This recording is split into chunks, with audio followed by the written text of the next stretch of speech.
बिहार के मधेपुरा जिले में है और मधेपुरा जिला का सिंहेश्वर प्रखंड है और झिटकिया गांव है, वार्ड नंबर 4 है। कुछ लोग यहाँ के सड़क किनारे रह रहे थे। एक छोटी सी कहानी है और सत्य पर आधारित है, वह कहानी हम आपको बता देते हैं। कुछ लोग यहाँ के सड़क किनारे रह रहे थे। जब NH 106 बनना शुरू हुआ तो उन्हें मुआवजा मिलता है। मुआवजा मिलने के बाद उन्हें वहाँ से हटा दिया जाता है। सरकार के द्वारा उन्हें ज़मीन नहीं देकर उन्हें कुछ पैसा दिया जाता है ताकि आप ज़मीन लेकर अपना घर बसर करें।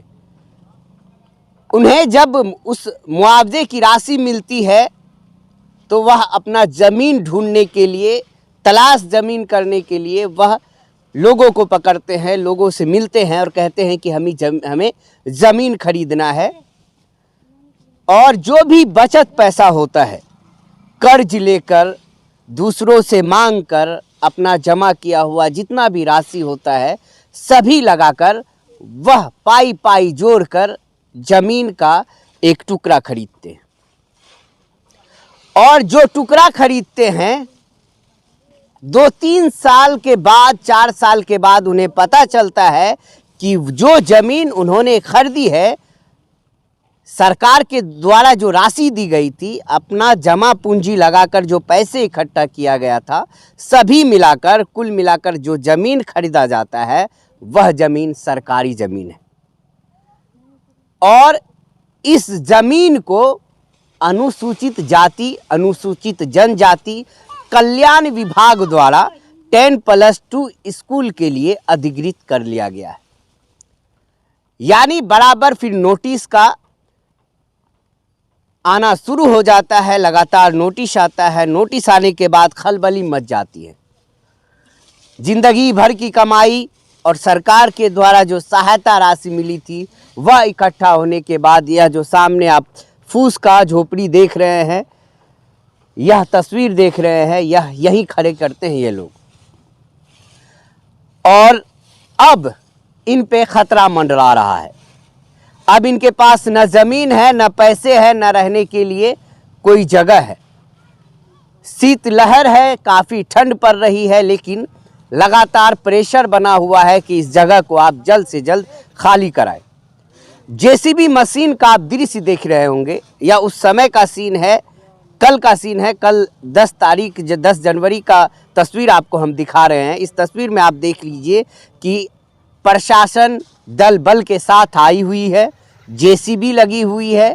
जो सिंहेश्वर के अंचल अधिकारी है जगह का मुआयना कर रहे हैं, लोगों से आदेश दे रहे हैं कि जल्द से जल्द वह इस ज़मीन को खाली करा लें। अब सरकार की दोहरी नीति को आप समझिए। जो माननीय नीतीश कुमार लोगों को बसाने का वादा करते हैं, भूमिहीनों को 3 डिसमिल ज़मीन देकर, पर्चा बनवाकर उसका आशियाने बनाने की बात करते हैं, उसी के सरकार में गरीबों के साथ किस तरह अत्याचार हो रहा है उसकी हम तस्वीर आपको दिखाने के लिए आए हैं। कुछ महिलाएं हैं, इनसे बात करेंगे। क्या परेशानी हो रही है आप लोगों को, क्या दिक्कत हो रही है? हम लोग को परेशानी यही हो रही है, हम लोग गरीब हैं, मजदूरी करते हैं और अपना बाल बच्चा का गुजर बसर करते हैं। हम लोग को भगाया जा रहा है। यहाँ पे बोलता है खाली कीजिए, बार बार नोटिस आया जाता है, बोलता है खाली कीजिए। हम लोग कहाँ जाएंगे? हम लोग को सरकार दे घर द्वार, जब जगह दे, हम लोग हट जाएंगे। यह जो जमीन है, जिस जमीन पे आपने घर बना रखा है, यह जमीन कैसे आपको प्राप्त है? हम खरीदे हैं, पैसा दे के 1 लाख रुपया दे के खरीदे हैं। वो जमींदार बोला खतियानी है मेरा, और इसमें हम रसीद कटाते हैं। कोई केवाला किया, कोई नहीं किया है। हम केवाला नहीं करवाए, 2 आदमी किया हुआ है। उसके बाद केवाला भी हो गया है, रसीद भी आपने देखा था? ये लोग को मतलब बोला है केवाला करने के लिए, बोला रसीद भी कटता। जब रसीद कटाने के लिए गया तो वहाँ रसीद नहीं कटा। हम केवाला नहीं करवाए, बस दस्तावेज पे ऐसे कागज बना हुआ है, मेरा रुपया जमा है उसके पास, और उसके अलावा बोला बाद में तुमको हम केवाला कर देंगे। मेरे पास कितने दिन से रह रही हैं आप? हम लोग 5-6 साल से रह रहे हैं। कब से दिक्कत आने लगा? कब से? 2-3 महीना से परेशानी बढ़ रही है। नोटिस आ रहा है बार बार हम लोग के पास। कल जो आला अधिकारी आए थे, बुलडोजर टीम आई थी, बुलडोजर लेके पूरा प्रशासन आया था, तो खाली कीजिए। आप लोग खाली क्यों नहीं किए? इतना दिन से नोटिस आ रहा था, आप लोग खाली क्यों नहीं करते हैं? ये सरकारी अवैध जमीन, इसको खाली कीजिए, आप अपना खोजिए। जिससे जमीन लिए उसको जाके बोलिए। तो हम लोग कहाँ जाएंगे? जमींदार बोलता है हम बेच दिए, मेरा उससे कोई मतलब नहीं, तो हम लोग कहाँ जाएंगे? गरीब आदमी, मजदूरी करने वाले आदमी सब रोज कमाते हैं खाते हैं, नहीं कमाते नहीं खाते हैं, तो हम लोग बाल बच्चा को लेके ठंड में कहाँ जाएंगे?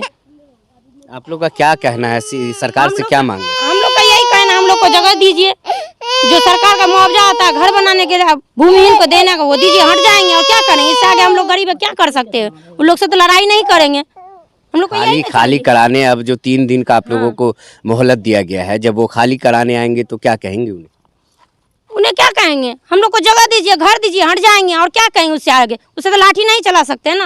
अगर वह जमीन नहीं देते हैं फिर क्या तो करें? नहीं हटेंगे यहाँ से, नहीं हटेंगे, मार देगा काट देगा, यहीं पड़ेंगे, नहीं हटेंगे, डंडा चलेगा, जो भी करना होगा करेगा, नहीं हटेंगे यहाँ से।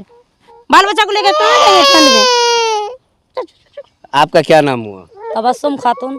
आपका क्या मामला है? मेरा मामला यही है, हम पैसा से ज़मीन खरीदे, लोन उठा करके खरीदे, अभी तक लोन चुकता नहीं हुआ है। बंधन बैंक से लोन उठाए, अस्मिता से उठाए, अभी तक लोन चुकता नहीं हुआ। 1,65,000 में ज़मीन किने और जो है 15,000 लिखौनी हुआ। हमको रजिस्ट्री हो चुका है, मेरे नाम से हुआ, तबस्सुम खातून के नाम से। रसीद आपका कटा है? न रसीद नहीं कटा, मोटिसन नहीं हुआ। हम लोग अनजान थे, अनपढ़ थे, हम ज़मीन खरीद लिए, धोखा में खरीदे हैं, ऐसे नहीं खरीदे हैं। ज़मींदार बोला रसीद कट रहा है, वो तो रसीद तो नहीं है कट रहा, मेरा रजिस्ट्री भी हुआ लेकिन मोटिसन नहीं हुआ, नहीं रसीद कटता, केवाला भी है मेरे नाम से है। कब आप जमीन खरीदे थे? हम ज़मीन खरीदे थे 10 साल पहले। 10 साल पहले? हाँ। तो घर बना हुआ है आपका? हाँ बना हुआ है। कब से रह रही हैं? 10 साल से रह रहे हैं। आपको और कोई जमीन है या? कहीं पर नहीं है, ये ज़मीन खरीदे अपने नाम से है। अब क्या बोला जा रहा है? जो अधिकारी कल आए थे, क्या क्या बात हुई आप लोगों की? वो बोला खाली करने के लिए नोटिस भी आया है, मेरे नाम से नोटिस भी आया, बोला खाली करने के लिए। हम कहाँ जाएंगे खाली करके? छोटा छोटा बाल बच्चा, 8 परिवार है, एकटा कमाने वाला मजदूरी करता है, मजदूरी करता है, कहाँ खाने के लिए पैसा नहीं है, एक चादर ओढ़ने के लिए पैसा नहीं है, तो हम लोग कहाँ जाएंगे? कहाँ से घर बनाएंगे? कहाँ पर रहेंगे जा कर के? ठंड का दिन है, छोटा छोटा बाल बच्चा है, कितना परेशानी है, काम धंधा सब बंद है। केवला लुटी सब दिखा दें। नहीं देख लेंगे। देखिए, बुलडोजर की सरकार जिस तरह से यूपी में वर्क कर रही थी, शायद माननीय नीतीश कुमार या यूं कह लीजिए जब से उप मुख्यमंत्री तेजस्वी यादव बने हैं तब से लगातार बुलडोजर का प्रहार हो रहा है। एक और तस्वीर आप देख रहे होंगे कि घैलाड की तस्वीर है, वहाँ भी इसी तरह का जुल्म ढाया गया है, गरीबों का आशियाना को तोड़ दिया गया है और साथ ही साथ उसे बताया जा रहा है कि अतिक्रमण मुक्त किया गया है।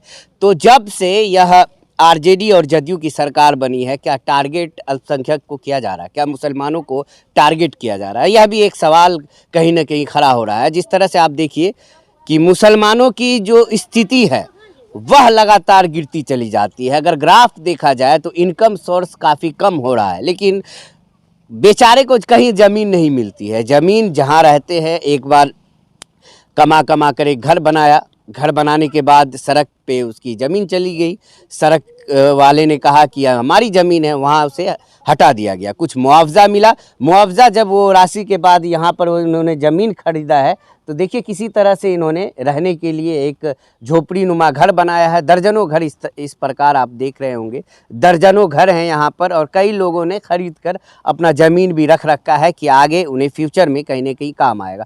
सरकार का आदेश आता है और सबसे बड़ी बात यहाँ देखिए, अनुसूचित जाति एवं जनजाति कल्याण विभाग द्वारा 720 बेड का राजकीय अनुसूचित जाति जनजाति आवासीय 10+2 विद्यालय भवन के प्रस्तावित निर्माण हेतु अधिकृत मौजा मजरहट, थाना नंबर 201, खाता संख्या 1263, खेसरा संख्या 1345, 1351/6005, 1431, 1434, 1642, लगभग 2 एकड़ 75 डिसमिल सरकारी जमीन में अनुसूचित जाति अनुसूचित जनजाति कल्याण विभाग द्वारा आवासीय 10+2 भवन का निर्माण होना है और यहीं पर वो लोग रहेंगे, पढ़ाई करेंगे, सारा चीज़ ठीक है।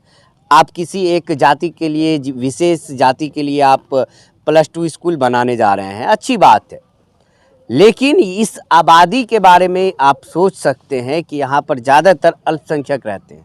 यह जो पंचायत है, जझट सवेला पंचायत आता है और इस दायरे में 15,000 करीब मुसलमानों की आबादी है और यहाँ पर जो आप देख रहे होंगे, यहाँ से करीब सड़क किनारे तक सभी सरकारी ज़मीन में बसे हुए हैं। लगभग 150-200 घर है यहाँ पर, और सब कोई किसी के पास भूमि नहीं है, सब भूमिहीन ही है। क्या इन्हें सरकार हटा देगी? क्या इनके लिए कोई अलग से कोई सरकार के पास ऑप्शन है? क्या करना है इन लोगों का?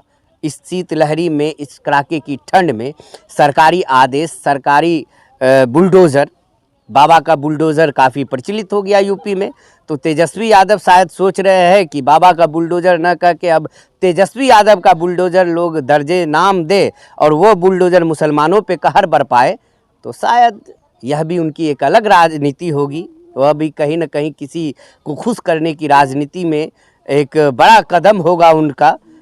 बहरहाल आगे की तो और तस्वीर दिखाएंगे, आगे यहाँ होता क्या है, किस तरह से हटाया जाता है, या इन्हें कहीं पे मुआवजा दिया जाता है, ज़मीन दिया जाता है, या किस तरह से आगे की कार्रवाई होती है। तो देखते रहे द इनफैक्ट।